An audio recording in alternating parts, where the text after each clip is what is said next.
guys, so what's up? So kamusta kayo lahat?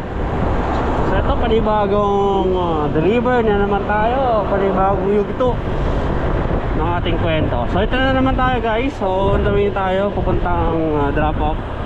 So ito share ko lang din kasi si madam or si ma'am nakuha natin yung booking niya from San Pablo to Silang Cavite.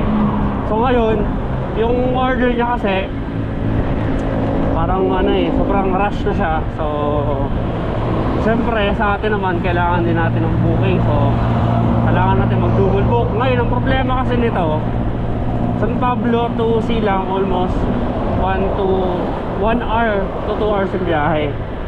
Ang way nito is sa Talisay.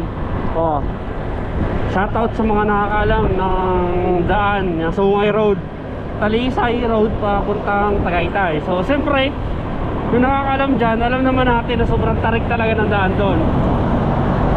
So agakit mo pa lang doon, wala na, lugi na yung biyahe mo. Kasi tingnan mo, gasolina pa lang, ubos na yung ano mo,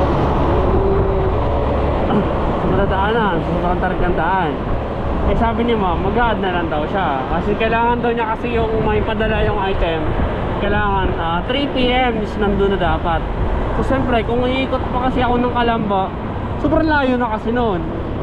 Sabi ko sige ma'am, kayo po, kasi kami talaga hindi po kasi kami pwede na aakit kami doon po kami dadaan sa Talisay or sa Sungay Road. Kasi ma'am, wala naman, lugi na kami doon sa gasolina pa lang, tapos wala pa po kami makakuha ang booking. Tapos kailangan niya po talaga namin, double po kami. Sige, mag-a-add lang ako. So yun, sabi niya mag-a-add lang daw si ma'am. Parang nangyari, special trip talaga ito nung trip natin, diba? So sana umabot tayo sa oras. So share ko lang, and mamaya doon tayo mag-video sa Sungay Road.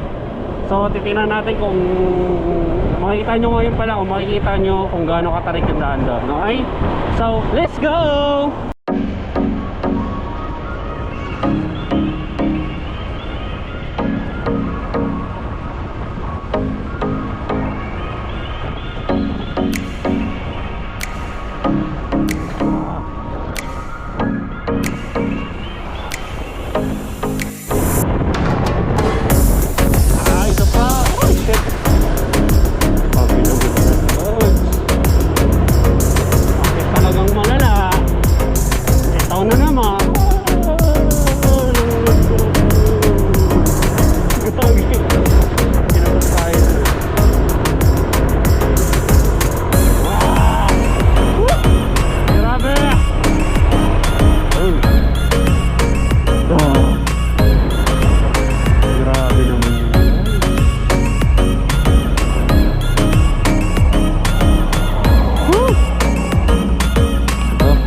Umabot naman tayo 2:30 Calandra sir.